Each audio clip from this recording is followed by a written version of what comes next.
Bonjour, on est en plein mois d'Elul, dans quelques jours, Be'ezrat Hashem Rosh Hashanah, on va parler un peu de chizouk, de renforcement, avant qu'on arrive, Be'ezrat Hashem, devant un Kadosh, Baruch Hu, Yom Adin. Il faut savoir que c'est marqué dans le Zohar HaKadosh, et c'est rapporté aussi dans la Gemara, que la Neshama, elle a descendu sur terre, et elle a fait une route des centaines de milliers de kilomètres du ciel où la Neshama elle s'est trouvée, jusqu'ici sur terre, il y a des centaines de milliers de kilomètres. Il faut savoir que d'ici jusqu'au début du premier ciel, il y a 500 années. Après, l'épaisseur du premier ciel, c'est encore 500 années. D'ici, pour arriver au début du premier ciel, c'est 1000 ans. Après l'espace du premier ciel jusqu'au deuxième ciel, c'est encore 500 ans.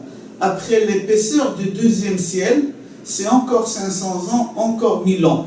Et encore, vous continuez comme ça, jusqu'à arriver au septième ciel, on a au moins 7000 kilomètres, 7000 ans pour arriver là-bas. Après, au moment qu'on arrive là-bas, il ne faut pas oublier qu'il y a tous les animaux qui se trouvent autour du trône de Akadosh Baruch Hu. Et quelle épaisseur des pieds de ces animaux, c'est encore 500 ans. Là-bas, on voit qu'il y a les srafim, les malachim, les ophanim, et chaque chose c'est encore 500 ans et 500 ans. Là-bas, le Zohar HaKadosh, il écrit en détail la distance qu'il y a de la terre jusqu'à l'endroit où il se trouve le stock des Neshamot qu'Akadosh Baruch Hu il fait descendre ici sur terre. Le Zohar, il arrive à plusieurs centaines de milliers d'années. Centaines de milliers d'années que la Neshama est là au moment qu'elle quitte l'endroit et qu'elle arrive ici sur terre. Et la Neshama, elle a fait ces centaines de milliers d'années pour arriver sur terre. Pour faire quoi? C'est la question qu'on doit se poser chacun. Pourquoi on est venu ici sur terre? On a fait une route aussi longue pour arriver ici pour faire quoi? La Gemara, elle répond, tu es arrivé ici parce qu'on t'a dit là-bas, Tiyeh Tzadik, tu dois être juste. Tu es ici sur terre pour faire que de bonnes choses. Dans ce monde où on se trouve, on appelle ça Eretz Kol Haefsharuyot, le pays où tout est permis, le pays où tout est autorisé, sans limite. On a le droit de faire ici sur terre tout. On a le libre arbitre, c'est un des bases du judaïsme. Comme tu dois croire que Shema Israël, Hashem Elokeinu, Hashem Echad, que Dieu est l'unique, comme tu dois croire à la résurrection des morts, comme tu dois croire aux 13 principes que Moshe Rabbeinu émet, Torah émet, tu dois aussi croire qu'on a le libre arbitre. Et tu es venu ici, et tu as un libre arbitre. Ici, tu peux faire tout ce que tu veux, personne ne te dira rien. Mais la Neshama, au moment qu'elle a quitté, on t'a dit c'est quoi la mission que tu as ici en bas. Tiyeh Tzadik, on t'a ordonné d'être quelqu'un de juste. Au moment qu'on se trouve ici, on a le libre arbitre de faire ce qu'on veut. Au moment qu'on est libre de faire ce qu'on veut, on peut choisir le bien ou le mal. Venez, on va dire, c'est lui qui a choisi de faire le bien. Et il a décidé d'aller faire des mitzvot. Il a décidé d'aller au cours de Torah. Il faut savoir que chaque heure de cours de Torah, c'est plusieurs centaines de millions de mitzvot qu'on fait. Shabbat, c'est multiplié par 1000. Comme ça, le Ben Ishraï, c'est rapporté dans le Harizal, c'est rapporté dans Maharacho, Rabbi Chaim Vital, que Shabbat, chaque mitzvah qu'on fait, elle est multipliée par 10. Et surtout les études de Torah, c'est multiplié, pas par 10, par 1000. Il y a beaucoup de possibilités de mitzvot qu'on peut faire ici sur terre qui sont simples, qui sont faciles. Par exemple, une idée bête que j'ai vue ici en Israël, que ça se trouve dans beaucoup des endroits, il y a un genre de distributeur d'eau froide. Quelqu'un il a offert, et il a marqué là-bas, c'est offert gracieusement, seulement n'oubliez pas de faire la bracha chez Akol Nia Bidvaro. Ce bonhomme-là, les gens quand ils boivent, ils font des brachot, et il a des srouyot, il a des mérites. On est venu ici sur terre pour chercher et chercher comment et où on peut faire des mitzvot pour qu'on puisse avoir beaucoup de zchuyot au moment qu'on arrive devant Akadosh Baruch Hu.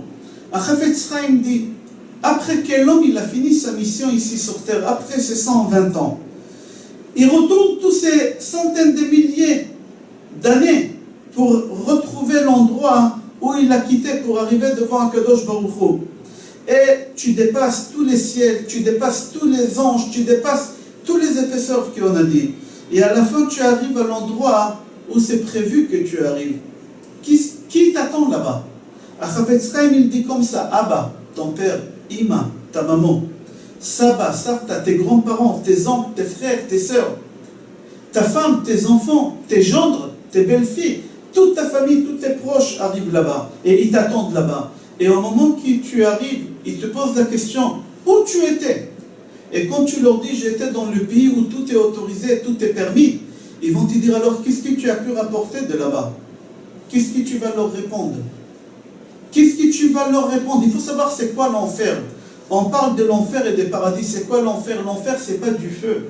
Comme Chachamim disent. Chachamim seulement, ils essaient de nous faire vivre la souffrance de l'enfer. Au moment qu'ils disent feu, c'est la chose qu'elle fait le plus de mal dans le corps de l'homme quand on se brûle. C'est pour comprendre le niveau. Mais l'enfer, c'est pas le feu, parce que ta neshama, c'est telle qu'elle monte. Ta neshama, elle est en feu. Là-bas, l'enfer, c'est la conscience. Quand tu arrives là-bas, et on te dit toutes les erreurs que tu as fait, ça fait tellement mal, c'est comme si on te brûle dans le feu. Tu arriveras là-bas, et tes parents, ta femme, tes enfants, tes gendres, toute ta famille, ils vont te dire, qu'est-ce que tu as pu ramener avec toi? Qu'est-ce que tu as rapporté avec toi d'en bas ici? Parce que maintenant, c'est trop tard, tu ne peux plus ramener avec toi, tu ne peux plus rien réparer, tu ne peux plus rien faire. Pour comprendre ça, il y a une parabole qu'on raconte qu'un jour, il y a un pauvre qui était tellement pauvre qu'il n'a pas mangé pendant quelques jours et il a failli mourir. Il y a quelqu'un qui est venu le voir et il lui a dit, écoute-moi, moi j'ai une idée, je peux te faire en sorte que tu vas vivre dans un hôtel 5 étoiles, nourri, logé, tout, blanchi, tout gratuit, sans payer un centime. Il lui dit comment? Il a dit, c'est pas ton problème, tu veux? Il lui dit, oui, bien sûr. Il lui dit, tu dois mettre une serviette autour de tes yeux et dire que tu es aveugle. Il a dit, ça ne me dérange pas, il a mis la serviette, il a dit, je suis aveugle, il a pris la canne, et le bonhomme, il l'a ramené où? Il l'a ramené dans un hôpital. Et là-bas, à l'hôpital, ils ont vu un aveugle, ils l'ont accepté pour le guérir, et là-bas, lui, il était nourri, logé, blanchi, tout gratuit, comme il lui a promis. Quelques jours après qu'il a placé à l'hôpital, ce bonhomme, il est venu lui rendre visite au soi-disant malade. Il demande au malade alors comment c'est. Il a sauté au cou, il l'a embrassé, il lui a dit merci beaucoup, c'est extraordinaire, comme tu m'as promis, 5 étoiles, nourri, logé, blanchi, extraordinaire. Il a dit, dis-moi, est-ce que tu as envie que je te ramène à la plage? Tu ne veux pas un peu nager, bronzer? Il lui dit, bien sûr, mais le problème c'est que je suis aveugle et je ne peux pas leur montrer que je vais à la plage. Il lui dit, ne t'inquiète pas, ce n'est pas ton problème, tu mets une serviette et je vais te ramener. Il met la serviette et il lui dit, donne-moi la main, il le ramène. Il le ramène à la gare de l'Est, où il y a là-bas des dizaines de milliers de personnes à l'heure de pointe. Et il lui dit, des habitants, on est à la plage. Et lui, il entend les bruits, les trains, il croit que c'est les vagues. Il se déshabille, il se met nu. Il lui dit, maintenant tu peux enlever ta serviette. Il enlève la serviette, la honte qu'il a devant tout le monde.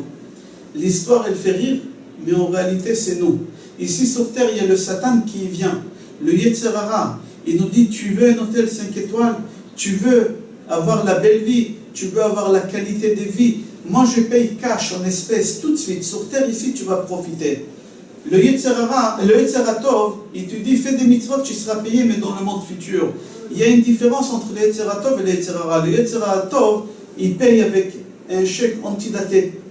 On ne sait pas quand est-ce après 120 ans. Le Yetzer Hara, c'est en espèces tout de suite, sur place. Alors, on l'écoute. Il nous endort et on l'écoute. Jusqu'à qu'un jour, il va nous ramener devant un endroit public et il va nous demander de nous déshabiller, de nous démasquer et montrer toute la vérité, ce qu'on est. Et c'est ça ce qui va nous arriver. Si Chas Veshalom, on ne va pas essayer de se renforcer et de faire tuba pour qu'on puisse arriver, Be'ezrat Hashem, au monde futur avec beaucoup de sriot et beaucoup de mitzvot. Le Yetzer Hara, il va nous ramener et il va nous mettre nus devant tout le monde. Et c'est ça l'enfer. L'enfer, c'est la conscience, la honte. Je vous souhaite bracha ve'atzlacha, besorot tovot et kol tov. C'est à méditer. Shana tova.